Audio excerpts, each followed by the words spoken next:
కేసీఆర్ గారు ధనవంతులను మరింత ధనవంతులు చేసే స్కామ్ ఒకటి మొదలుపెట్టిండు. అట్లా వందల స్కాములు చేస్తున్నాడు. దళిత బంధు స్కీమ్ అయితేనేమి, బీసీ బంద్ అయితేనేమి, మైనారిటీ బంద్ అయితేనేమి, గిరిజన బంద్ అయితేనేమి, ఇంకా రకరకాల డబుల్ బెడ్రూమ్ ఫామ్ హౌస్ ఇల్లు ట్యాక్స్ కూడా కడుతున్నాడు.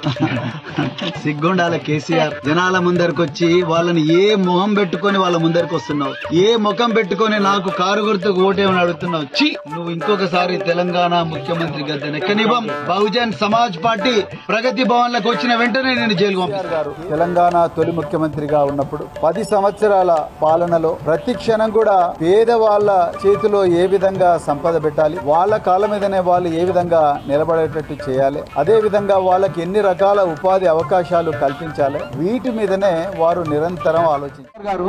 మీరు మా ఫోన్ లాక్ చేస్తున్నారు, మీరు మా సిడిఆర్స్ అనలైజ్ చేస్తున్నారు. అందరు ప్రతిపక్ష నాయకులు, ఇక్కడ కూర్చున్న జర్నలిస్టులు, మీ దగ్గర పనిచేసే అధికారులు, ఎవరు మీకు అనుమానం ఉన్న ప్రతి ఒక్కరిని కూడా మీరు రకరకాల ఏజెన్సీలు పెట్టి, ఆ ఏజెన్సీలను పెట్టి ఇజ్రాయెల్ నుంచి అనాలిసిస్ సాఫ్ట్వేర్ తీసుకొచ్చి, పెగాసస్ తీసుకొచ్చి, ఇన్ని సాఫ్ట్వేర్లు తీసుకొచ్చి అనలైజ్ చేస్తున్నారు కదా.